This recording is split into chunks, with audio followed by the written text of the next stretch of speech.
Advertencia. El siguiente podcast no quiere ni pretende ser una guía para el uso de plantas alucinógenas. Su propósito es brindar información científica y empírica sobre un grupo de plantas cuyas variedades son y han sido muy importantes en la vida cultural y religiosa de muchos grupos étnicos y sociedades tribales. Advertimos a nuestra querida audiencia que muchas de las plantas, hongos o sustancias aquí descritas están sujetas a las leyes sobre narcóticos de los respectivos países.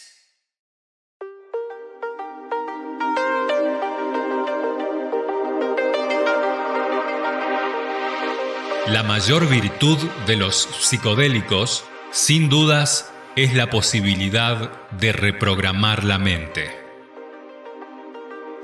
Muchos de los momentos más importantes en la vida de una persona son, por cierto, traumáticos.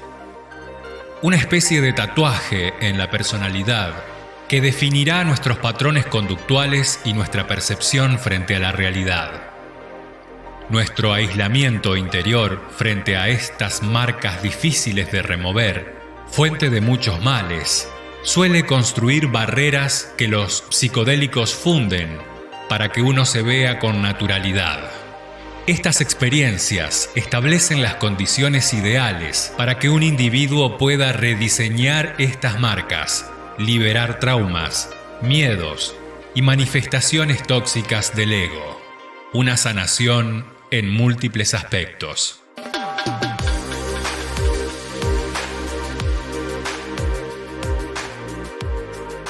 Los psicodélicos no deben ser excluidos de la vida social como si fuesen una sustancia criminal. Tampoco deben ser tratados como meras modas de exploración casual. Simplemente debiésemos conocerlos como lo que son: espejos que agudizan la autopercepción y por lo tanto representan una especie de cartografía ideal para conocernos y rediseñarnos. En este nuevo espacio, junto al Dr. Carlos Laje y Leonardo Mesa, quien te habla, viajaremos por esas frecuencias con el único fin de informar sobre estas nuevas manifestaciones de nuestra cultura, que, al igual que con el cannabis, fueron silenciadas por el prohibicionismo.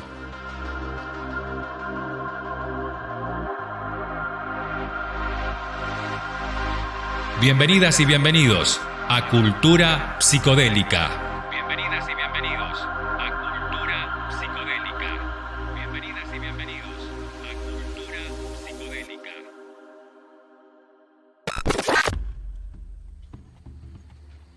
La semana pasada te contaba que existe la micotectura, ¿no? Que era los diseños arquitectónicos a base de micelios y hoy te presento la micorremediación, que ya...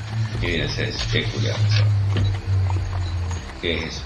Se descubrió hace poco, nuevo siglo, digamos, que los hongos degradan a los plásticos, hidrocarburos, material radioactivo, combustibles, metales pesados. No solo nos asombra la combinación del cannabis y la psilocibina como sinergia terapéutica, también a nivel biorremediación, los reinos vegetal y fúngico nos pone a disposición las herramientas indicadas para frenar y revertir algunos desastres antropogénicos. No nos va a alcanzar la vida, ¿no? Es tremendo, porque hablábamos de los beneficios del cáñamo.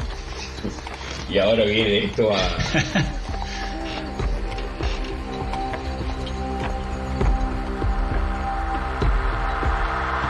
Muy buenas noches, bienvenidas y bienvenidos a este segundo viaje por la cultura psicodélica.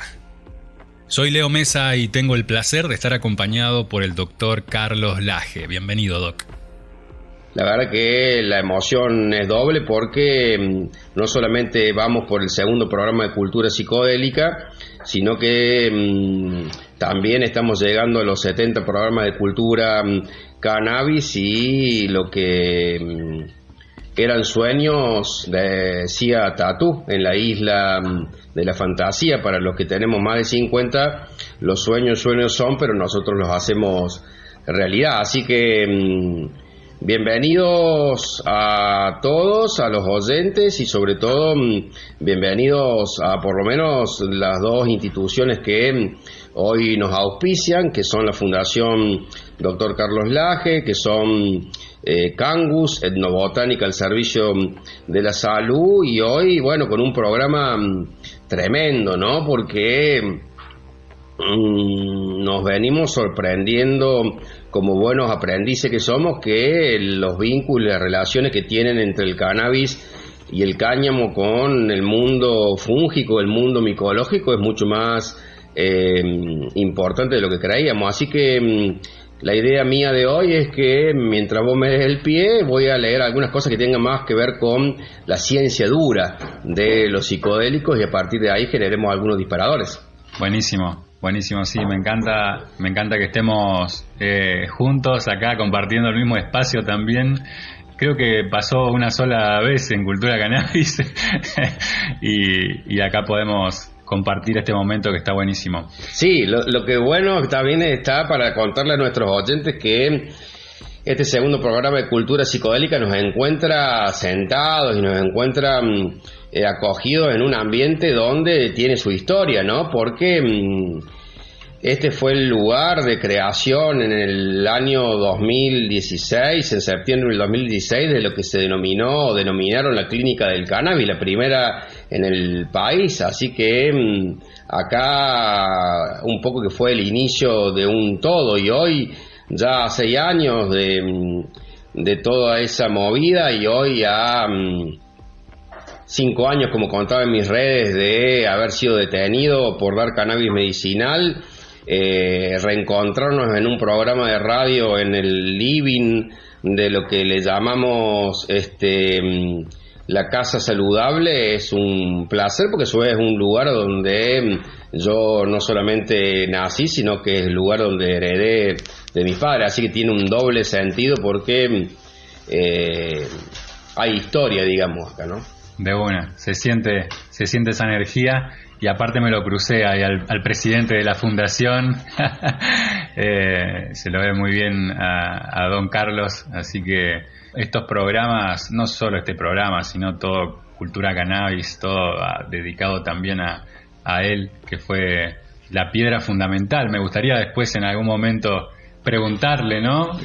Porque toda tu historia la sabemos desde que tu papá te recomendó que pusieras atención en el cannabis, pero a él nunca le preguntaron de dónde sacó esa idea, así que es algo que lo tengo ahí pendiente para cuando pueda preguntárselo. Seguro. Mi padre tiene ya casi 80 años, sabe seguramente más por grande que por sabio. Es contrario a mí, que salí más a mi madre que a él, una persona de pocas palabras, pero palabras exactas, así que prometemos a la audiencia que en poco tiempo le vamos a hacer algunas preguntas sobre qué opina de toda esta historia, que de alguna manera somos parte de la que los estamos escribiendo. No la vamos a tener que estudiar en los libros, sino que la estudiarán en un futuro la gente que necesite saber de qué se trataba el cannabis y de qué se trata los psicodélicos. Así que vamos para adelante, Leo, que para atrás dolió y bastante. Hoy nos comparte sus conocimientos Marian Menin Benini, periodista canábica y psicodélica, directora editorial del Planteo, gran multimedio del sector, y Menin, gran psiconauta. ¿La conocés, Doc? Del video que vimos todos ya, supongo, y lo vamos a dejar en la descripción de esta publicación para que cualquier persona lo pueda ver. Mirá, la verdad que desde que descubrí el Planteo, y no solamente el Planteo a nivel Argentina, sino a nivel internacional, tenerlo como un medio de consulta, no solamente desde el punto de vista cultural, social y político, sino que también desde el punto de vista científico, y realmente tener a esta experta en lo que es, yo diría, la divulgación, la comunicación, la claridad con que ella explica las propiedades psicodélicas. Es un placer, es un orgullo.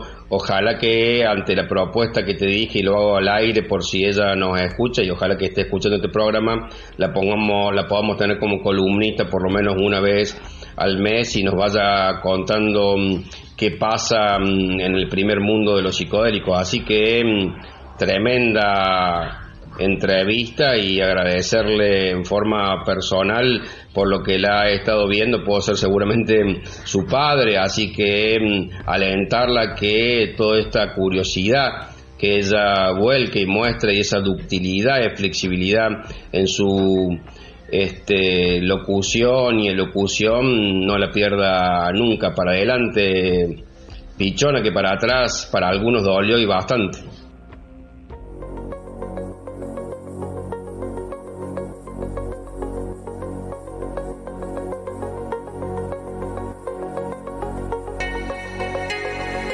Vivimos un momento de gran confusión social y cultural, de profundo cambio histórico, de transformación de los sistemas de valores y de grandes dificultades para fijar la identidad de cada cual. Sin duda es un momento difícil de cruce de caminos para el futuro de la humanidad, y tal vez por esto las antiguas expresiones mitológicas están de nuevo ganando fuerza como referentes estables de nuestras vidas, y como forma de expresión de las realidades psíquicas y espirituales que albergamos en nuestro interior. Los mitos son guías de navegación interna y por ello hablan de los enteógenos, de los sueños, de las percepciones modificadas y del imaginario como fuente de conocimiento. Los mitos no deben ser entendidos como fantasías, sino como testigos del encuentro entre la conciencia humana y los fenómenos primigenios del ser. Todo navegante de la psique, todo psiconauta, en uno u otro momento de su aventura, se siente tentado por las herramientas químicas que ayudan a socorrer nuestras dimensiones interiores. No obstante, ello no es gratis, sino que tal viaje por los abismos del inconsciente y de la propia naturaleza debe pelearse, y el navegante ha de saber ponerse a salvo de las tormentas. Joseph Ferikla, de los enteógenos y la ciencia. Estás escuchando Cultura Psicodélica.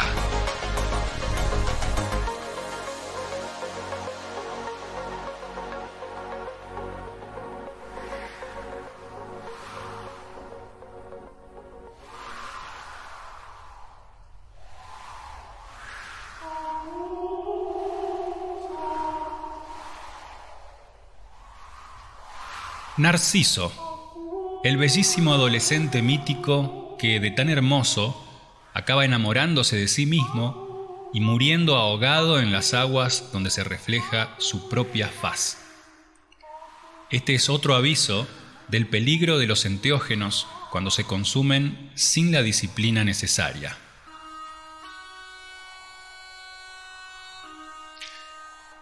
La etimología del nombre de esta divinidad adolescente, Narciso, viene de la raíz narqué, la misma raíz de donde evolucionó narcótico. Es decir, Narciso y narcótico tienen un origen emparentado y las características que los helénicos atribuyeron al dios deben ser entendidos como los atributos y peligros de los narcóticos. Veamos entonces qué vino a significar exactamente Narciso y por qué los griegos lo relacionaron tan estrechamente con los enteógenos.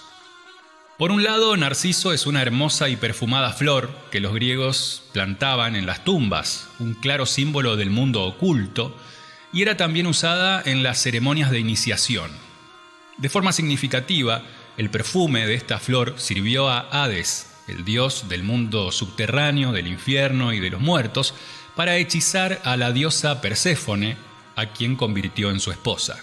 El mensaje esencial o contenido metafórico de esta diosa se resumía en: si la semilla no muere, la mies no renacerá, lo cual traducido al sentido que tiene nuestro objetivo de hoy significa el mundo subterráneo e infernal de nuestras pulsiones más profundas, el Hades, consigue seducir a la diosa que para los griegos representaba la fecundidad, la vida y la primavera, es decir, la atención despierta y productiva.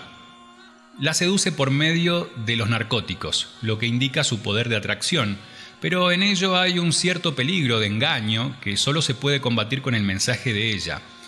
Debe morir la semilla, nuestra naturaleza subterránea, para que nazca la mies, que es aquello que realmente nos alimenta. Esto en cuanto al simbolismo de la flor. Por otro lado, el adolescente Narciso es famoso porque se enamoró de sí mismo hasta el punto de morir ahogado en las tranquilas aguas de un lago donde estaba admirando su propia imagen. La metáfora es clara en todo su sentido. El agua estancada es símbolo universal de la vida interior también estancada. Y ahogarse en ella mientras uno se autocomplace con la propia imagen es una forma de expresar el hecho de hundirse en el propio mundo ególatra y atorado, peligro que acecha de forma permanente a los consumidores de embriagantes. De ahí que el psicoanálisis llamará narcisismo a este alejamiento de la realidad extrema que puede llegar a ser enfermizo. Narcisismo es el nombre que se le da a la patología que consiste en la fijación afectiva del sujeto hacia sí mismo, exagerando el proceso de autocontemplación y desdeñando el mundo exterior con sus alegrías y dolores. No obstante, el divino adolescente Narciso representa esta actitud mental, pero es también mucho más que eso. Tanto la planta como la divinidad están ligados al agua, al igual que Dionisos, es decir, al inconsciente. En el mito de Narciso el agua tiene la función de espejo, y desde el chamanismo siberiano hasta las tradiciones niponas, el espejo es un elemento universalmente interpretado como símbolo que refleja la verdad y la sinceridad. Es el dime espejito mágico ¿quién soy?, del famoso cuento occidental. Pero al igual que en el cuento, también los griegos avisaban de que en este reflejo de la verdad que asoma bajo los narcóticos, hay ciertas trampas de las que uno debe cuidarse. Los enteógenos no son distintos del espejo. Abren la posibilidad de atisbar las profundidades del yo, espacios psíquicos donde, si bien existen algunos peligros de engaño, también está la fuente de la creatividad y de la sublimación que se puede transmutar en arte y en espiritualidad. Profundidades donde reside la auténtica verdad y el sentido de la vida de cada uno.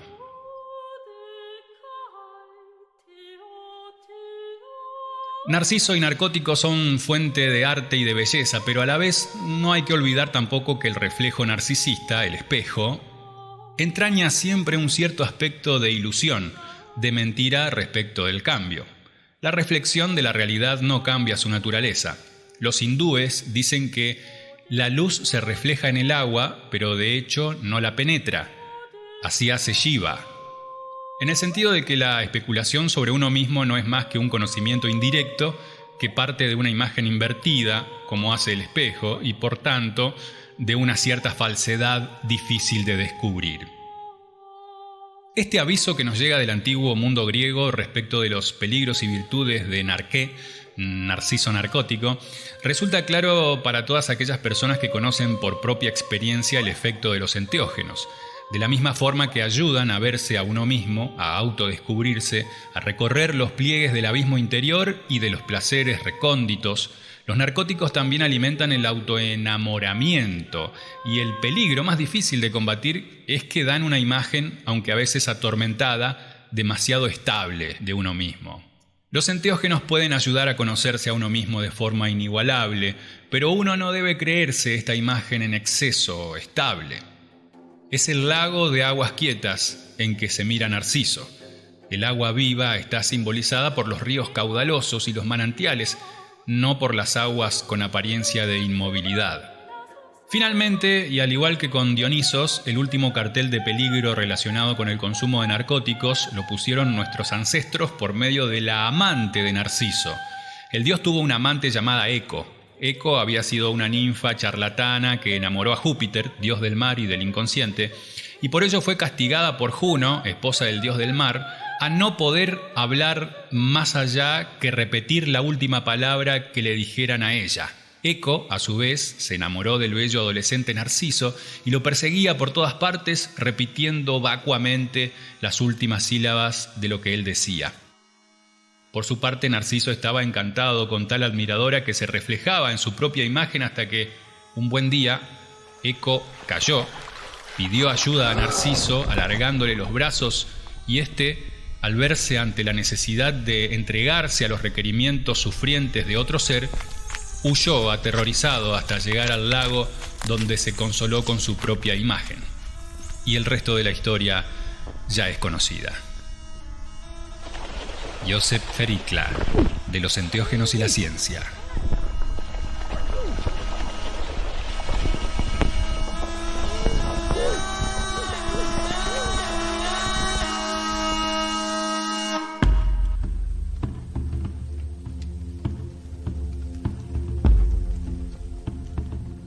Bien, en este programa está bueno, le vamos a llamar la columna del doctor Carlos Laje y los psicodélicos, porque la idea es no tanto hablar sobre cuestiones culturales, sociales o políticas, que desde ya lo vamos a hacer porque todo esto es político, la vida es política, pero viene bien empezar a entender un poco por qué los psicodélicos hacen lo que hacen en nuestro cuerpo. Entonces vamos a hacer algunas intervenciones para que la gente se quede pensando y se pueda instruir e irse a buscar, ¿no?, por la trama de la internet, estas cosas.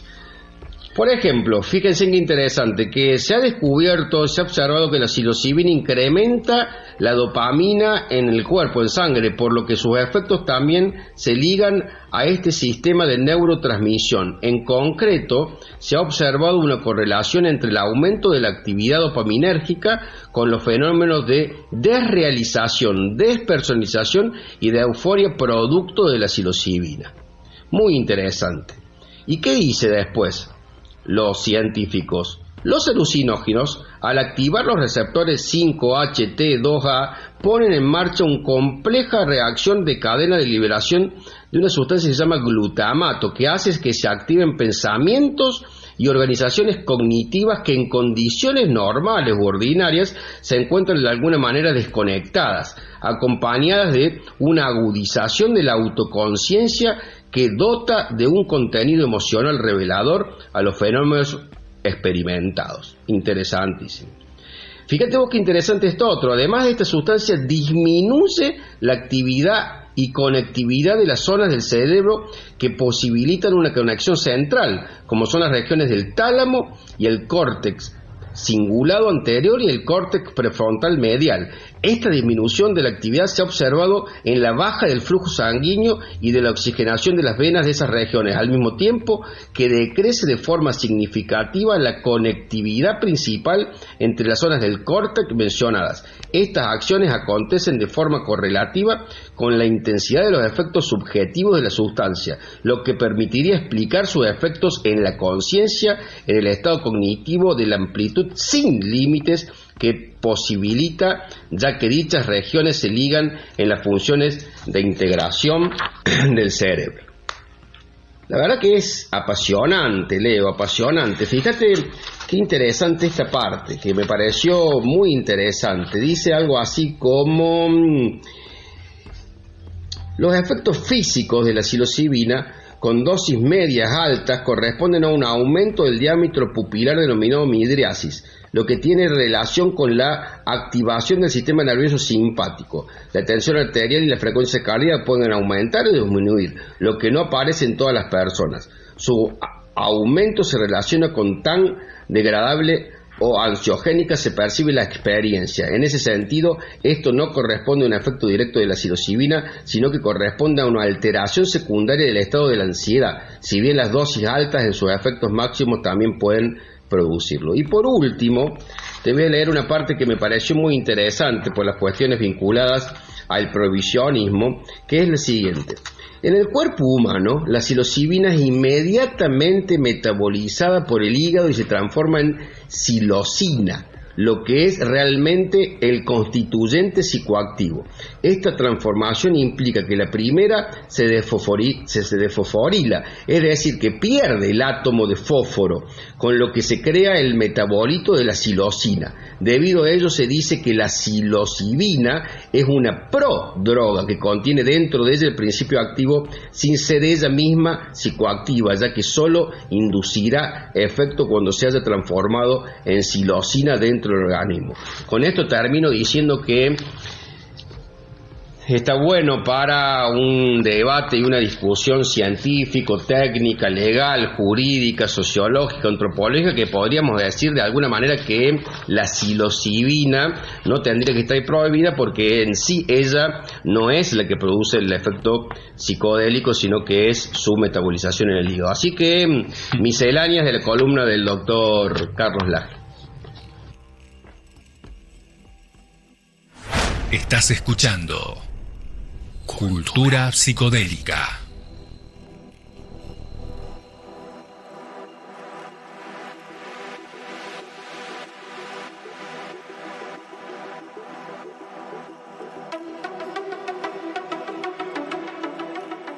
La verdad que yo creo que lo que hacen los psicodélicos es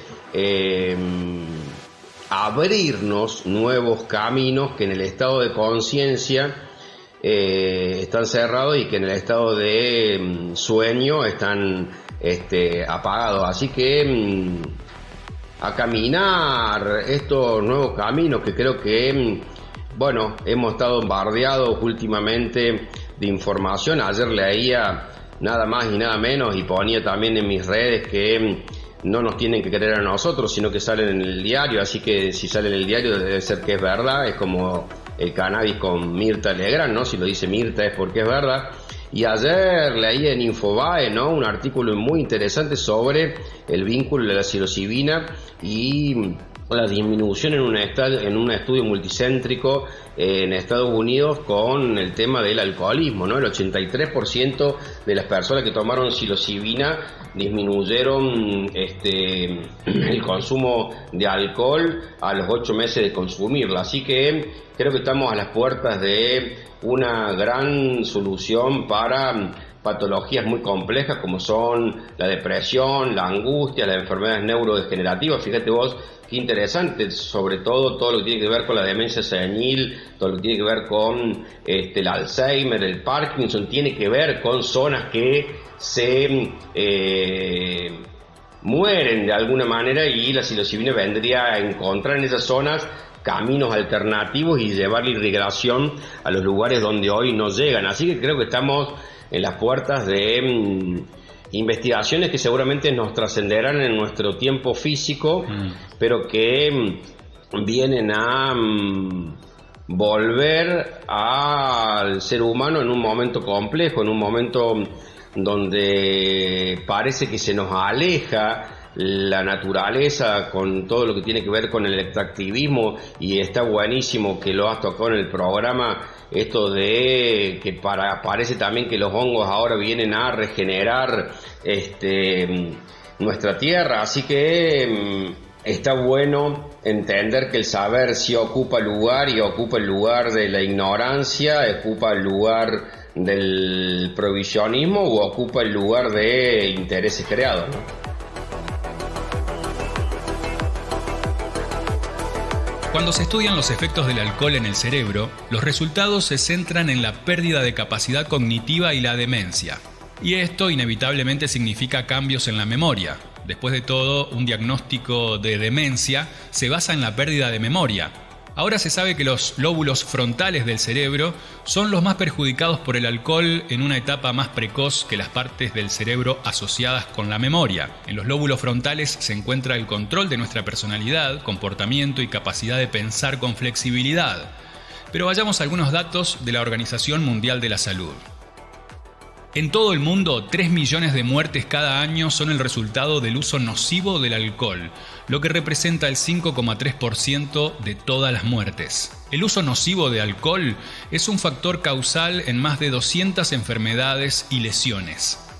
En general, el 5,1% de la carga mundial de morbilidad y lesiones es atribuible al alcohol, medido en años de vida ajustados por discapacidad.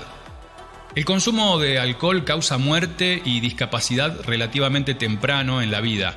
En un grupo de edad de 20 a 39 años, aproximadamente el 13,5% del total de muertes son atribuibles al alcohol. Existe una relación causal entre el consumo nocivo de alcohol y una serie de trastornos mentales y de comportamiento, otras afecciones no transmisibles y lesiones. Las últimas relaciones causales se han establecido entre el consumo nocivo de alcohol y la incidencia de enfermedades infecciosas como la tuberculosis, así como el curso del VIH-Sida. Más allá de las consecuencias para la salud, el uso nocivo del alcohol trae pérdidas sociales y económicas significativas para los individuos y la sociedad en general. En cuanto a sustancias ilegales como el cannabis o los hongos, nunca han sido relacionados con ninguna muerte. Gracias, psilocibinaenespañol.com.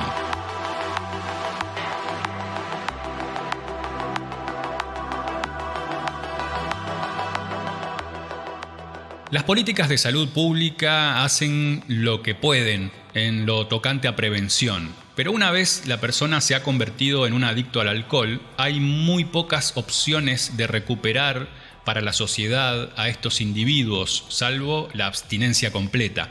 Y todos sabemos la alta tasa de recaídas que se dan en estos casos y que no disponemos de ninguna medida que refuerce la voluntad de permanecer sobrios y así permitir que el cerebro se recupere. Y en este punto aparece un estudio para arrojar algo de luz en este tema tan complejo.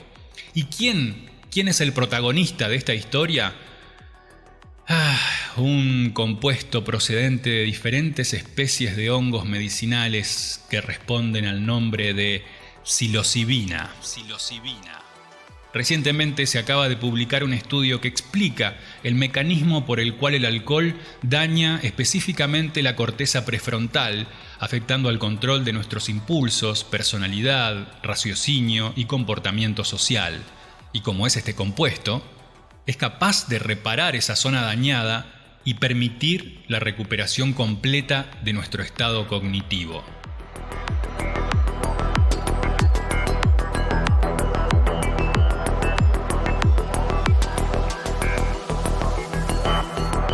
Juan Carlos Alonso, de psilocibinaenespañol.com.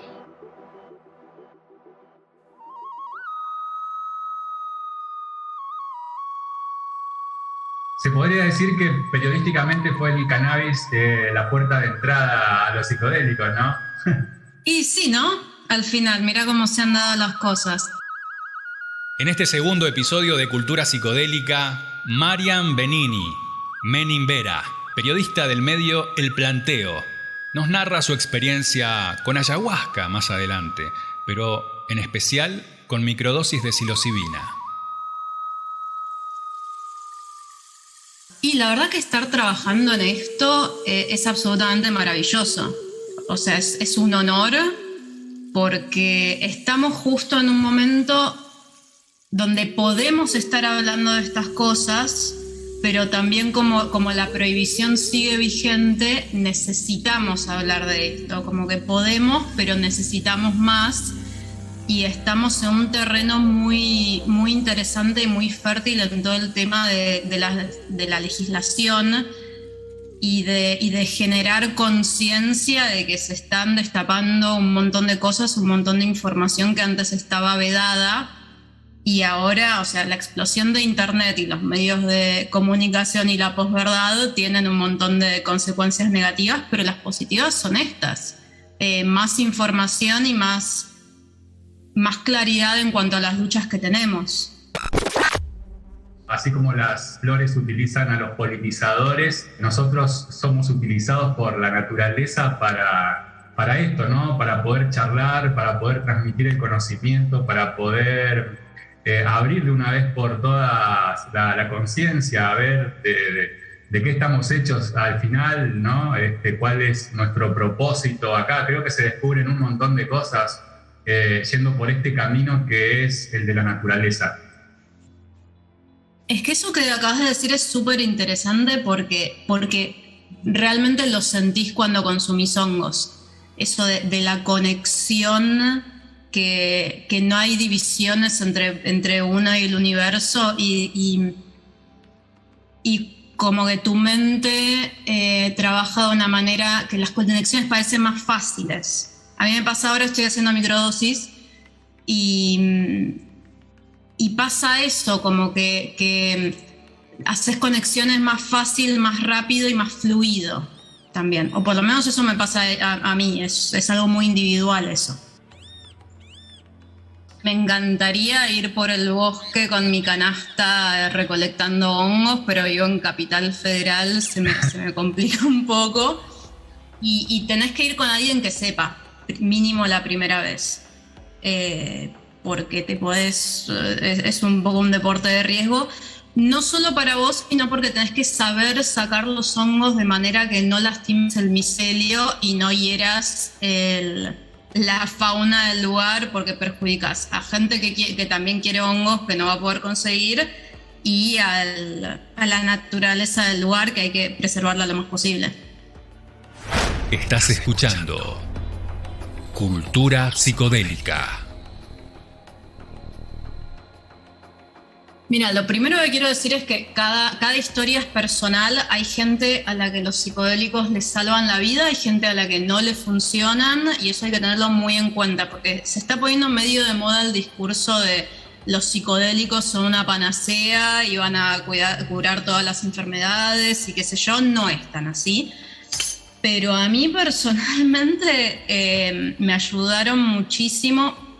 Me ayudó mucho la marihuana, porque yo siempre tuve como mucha ansiedad y mucha tendencia a la depresión y muchos temas. Mi salud mental nunca estuvo en un estado muy, muy feliz.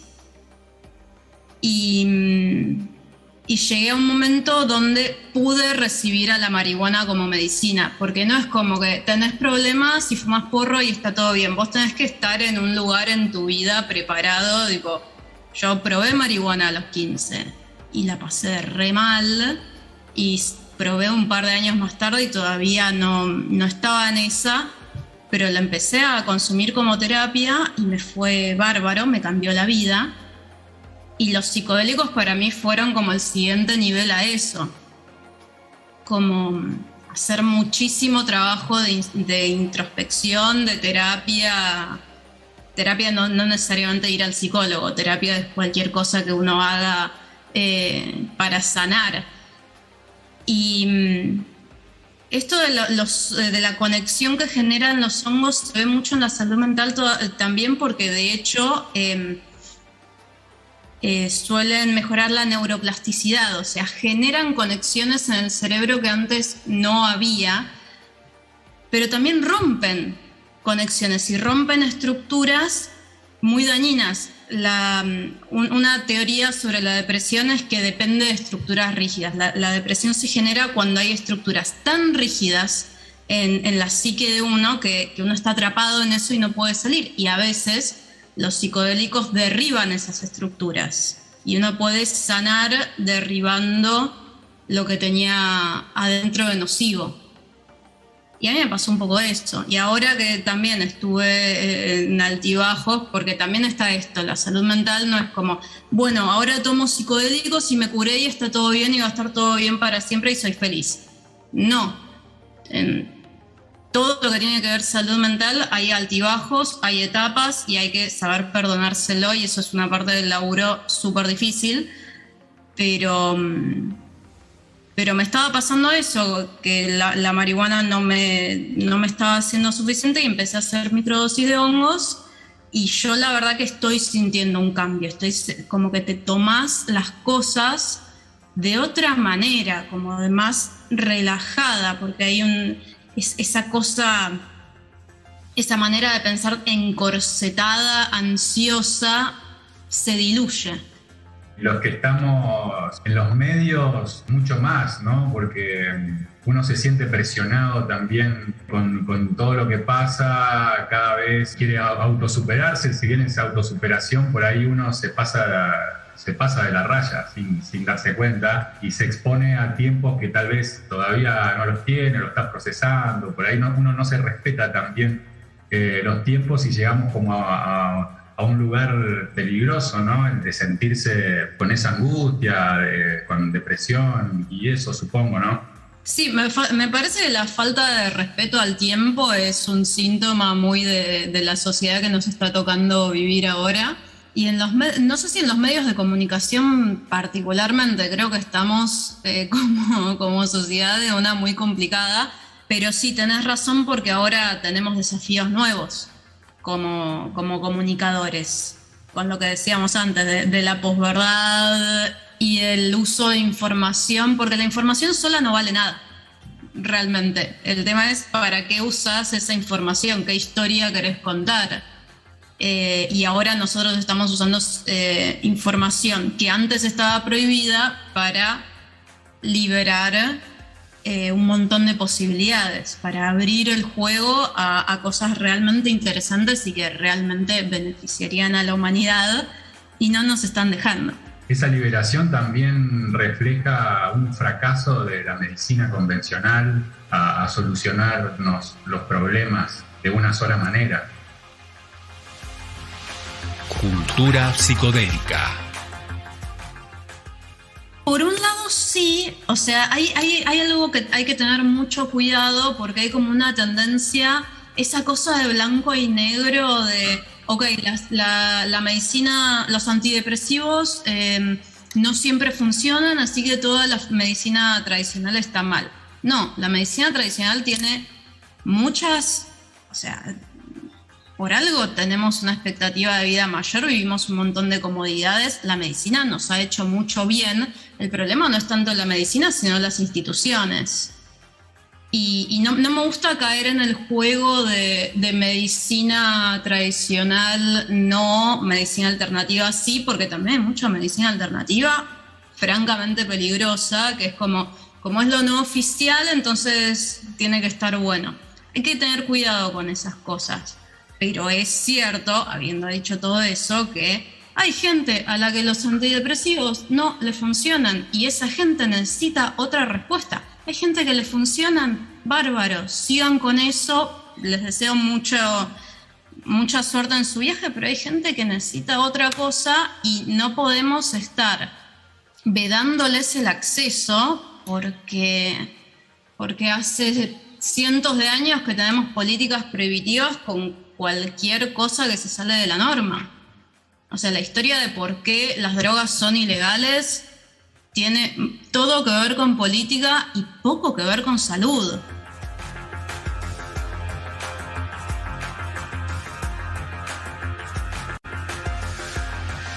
Se está empezando a trabajar en proyectos de ley para poder hacer estudios con psicodélicos. Están empezando algunas instituciones y parece que es el próximo paso, ¿no? de la legalización, de esto que hablamos de por ahí salirse ya un poco del prohibicionismo y plantear la salud como un derecho y tener a la naturaleza de referente. Suena bellísimo como lo planteás, pero es muchísimo más complicado. Porque legalizar los psicodélicos de la noche a la mañana no es posible. Primero se necesitarían años, todavía faltan años, depende del país, depende del estado, depende de la institución. Y además pasan cosas, por ejemplo, los nativos americanos no quieren que se legalice el peyote. ¿Por qué? Porque si es legal va a pasar más lo que está pasando, que es que los turistas comen todo el peyote y no hay nada para los rituales milenarios. Entonces hay muchos grises en el tema de la legalización. Es que somos una plaga. ¿Somos una plaga? Sí. No me gusta mucho caer en esa cosa como autoflagelante, como querámonos un poquito más en lo que vale la pena. Plaga no somos nosotros, es el consumismo desconsiderado, es la falta de respeto por la gente que está en este continente antes o o falta de respeto a la gente que necesita cosas que por ahí uno no. Tipo, a mí me parece que los políticos le faltan mucho el respeto a la gente que necesita psilocibina o que quiere psilocibina para morir dignamente, por ejemplo. Eso está pasando. Hay demandas en Australia y en Estados Unidos porque la gente quiere morir bien con una sustancia que le podría permitir eso, que tienen enfermedades terminales y un Estado que le da la espalda porque no lo entiende. Eso me parece que lo que hay que criticar, no la naturaleza humana en sí, porque no terminamos en nada si criticamos todo. No sé si entiendo lo que acabo de decir. Sí, de bueno. Marian, ¿tenés experiencia con ayahuasca?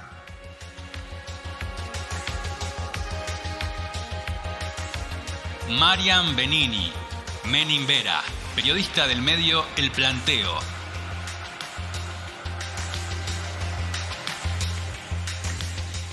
A ver, el tema con la ayahuasca es como que hay mucha expectativa, ¿no? Hay una mitología creada alrededor de la ayahuasca y uno va diciendo, bueno, yo tengo este problema y seguramente se me solucione o se me facilite solucionarlo después de tomar ayahuasca. Y yo sé que me va a sorprender, pero más o menos sé de qué la va a ir. No sabes. La verdad es que sabes que te va a sorprender, pero te sorprende hasta en eso. Es increíble. Porque a mí lo que me pasó personalmente fue que decía, ok, yo sé cuáles son mis traumas. Yo tengo 20 años de terapia encima. No me puede sorprender mucho la ayahuasca. No me puede dar mucha información nueva. Entonces, ¿qué me mostrará? Y no me mostró información nueva, efectivamente, pero me colocó de otra manera frente a esa información, porque mi tendencia es analizar y querer sanar, y querer curar, y querer arreglar, y querer avanzar, y nunca me había tomado yo personalmente el tiempo de hacer un duelo, porque tenía mucho dolor adentro. Y en mi prisa por arreglar ese dolor, por dejar de sentirlo, no me había permitido nunca... O sea, yo no te puedo explicar cómo lloré esa noche. Fue una cosa... Vomité todo. Hay una cosa como que... Se dice que cuando vomitas es porque tenías algo adentro que tenía que salir. Hay gente que no vomita. Y realmente necesitaba eso, como que necesitaba parar, dejar la cabeza, dejar de analizar y sentarme y llorar. Y fue muy sanador. Y el tema con las experiencias psicodélicas fuertes es que no es que al día siguiente es como, bueno, me pasó esto, listo, lo llevo a terapia. Es un trabajo extenso que tenés que hacer después. Si lo haces acompañado, mejor. No siempre es posible, no hay exactamente mucha oferta de terapeutas psicodélicos, pero tenés que hacer un trabajo después. Y nadie te dice cuando termine ese trabajo. Yo no sé si lo terminé. Yo me gustaría volver a tomar y a ver qué más puedo aprender. Pero me pareció como muy fascinante la manera en la que me sorprendió. Esto también es muy importante para cualquier persona que esté escuchando esto que quiera tomar ayahuasca. Es muy importante hacerlo en un ambiente de confianza porque estás en una situación vulnerable y hay casos de abuso. O sea, si podés no ir... sola, más que nada, desgraciadamente, es mejor, pero sí, lo hice por recomendación con alguien que sabía muchísimo y me sentí bien, me sentí contenida Y eso es súper importante más allá de la ayahuasca. Cada vez que, si vas a tener una experiencia psicodélica, el set and setting, el cómo y el dónde, son lo más importante. Porque a veces no es la sustancia, es dónde y cómo estás. No es lo mismo tomar hongos en el Tigre que en Capital o en un recital. No lo es.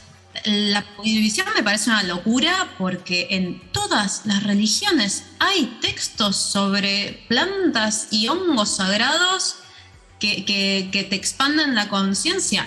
En prácticamente todas las religiones, o sea, es una locura y siempre estuvieron ahí, siempre fueron nuestras compañeras. Y estaría bueno pensar en un mundo donde lo volvieran a hacer, tipo, en vez de ponerles tanta carga negativa y positiva, tipo, no como una cosa peligrosa ni como una cosa salvadora, otra de las cosas que nos acompañan en este viaje que llamamos vida. Cultura psicodélica. Es que es un sinsentido y yo creo que debe ser anticonstitucional prohibir una planta. Claro. Si hubiera una planta carnívora que puede comer seres humanos o criaturas, hay que prohibirla, hay que pedir por amor de Dios. Si hubiera una planta que larga un polen venenoso que mata, hay que prohibirla. Pero yo dije, si llegamos a descubrir que un té de malbón mata o envenena, van a prohibir los malbones. Siguiendo esa línea, pareciera que sí. Pero pareciera que primero te deberían demostrar que yo hago té de malbón y le doy a la visita. Claro. Cuando lo demuestren, prohíbanme la planta. Pero mientras no demuestren que yo con la planta ejerzo un comercio, enveneno gente o algo, es absurdo prohibir una planta. ¿A dónde vamos a llegar? Concretamente tendría que ser legal poder tener una planta en tu casa y hacer lo que uno quiera. No tendría que ser legal, tendría que ser. Perfecto. Es una planta. Claro. Lo que yo haga con ella, demuéstrenme que es un acto delictivo y entonces está bien. O sea, demuéstrenme que hago té de malbones y enveneno gente. Muchísimas gracias por este tiempo que nos diste con tus experiencias. Está buenísimo empezar a escucharlas, empezar a escuchar a personas como vos que pasaron estas experiencias y más aún con lo que significás como periodista y todas las actividades que llevas ahí con el planteo. Un placer tenerte, Marian, y conocer un poco más de qué se tratan estas sustancias que están reapareciendo en nuestro mundo cotidiano y tenemos que saber qué onda. No, muchas gracias por invitarme, realmente, y por hacer el trabajo que haces, que es tan necesario. Todas las cosas que estuvimos hablando recién hablo mucho en un video que hice, yo aparte de mi trabajo en el planteo, tengo un proyecto propio en YouTube, que son videoensayos que hago a puro pulmón. Y el último que hice fue sobre psicodélicos y hablo un poco de todo lo que acabamos de mencionar, de la historia, de por qué se prohibieron los psicodélicos, de mi experiencia, de qué es esto del set and set y de cómo consumir y no morir en el intento. Y nada, si quieren saber más, pueden ver ese video, pueden ir al planteo.com, que tenemos mucha data al respecto. Y me pueden mandar un mensaje a mi Instagram por cualquier duda que tengan, está todo bien.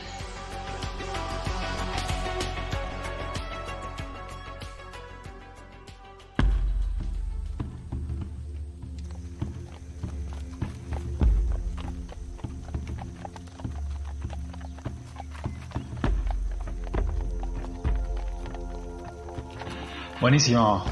No, nos vamos. Excelente. Segundo episodio de Cultura Psicodélica. La verdad que con esta data, primero habíamos pensado hacerlo todas las semanas, pero aparte del laburo, es difícil procesar la información, esta cantidad de información en una semana y tener info nueva la próxima semana para ir adquiriendo. Me parece que empezar tranqui cada 15 días como lo estamos haciendo con esta info me parece genial.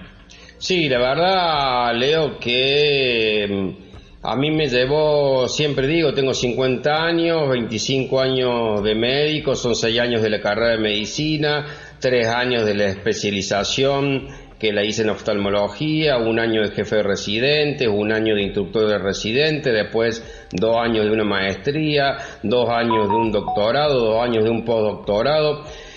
Realmente todo lo que es la carrera académica, que se le llama en la academia o la universidad, te lleva aproximadamente unos entre 15 y 20 años. Desde el año 2011, hace 10 años que dejé la academia formal y me dediqué exclusivamente al cannabis, llevo 10 años estudiando todo lo que puedo encontrar en el mundo, tanto sea física como en la internet, y recién todavía me sigo sorprendiendo con información vinculada al cannabis y al cáñamo. Y cuando me adentré en este mundo de 5 años saliendo de la cárcel, necesitando dejar los ansiolíticos y los antidepresivos sintéticos y meterme en el mundo de los psicodélicos, sobre todo la psilocibina, no sabía que me iba a encontrar en un mundo donde es prácticamente inabarcable desde el punto de vista, yo creo que una carrera misma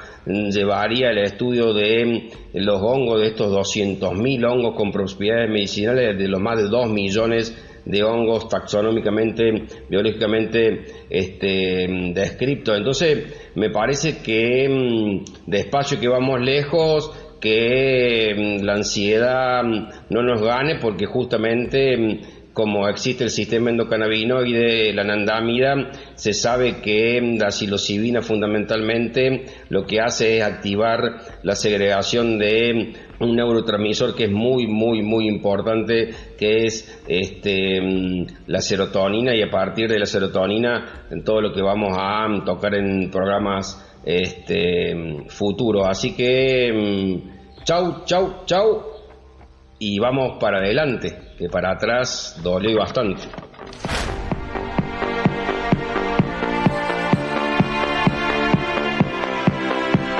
Amigas, amigos, esperamos que hayan disfrutado este segundo podcast sobre una de las manifestaciones culturales menos difundidas, la de los psicodélicos.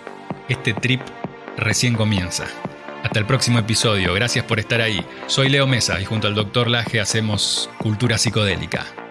Seguí los contenidos de Radio Cannabis vía Spotify, YouTube y otras plataformas para estar al tanto de las novedades. ¡Chao!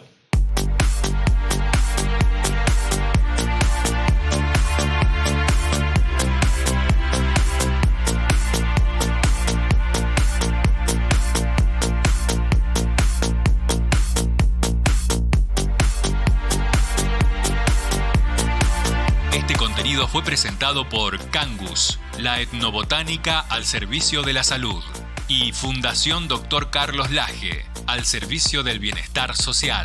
Come and catch me, babe.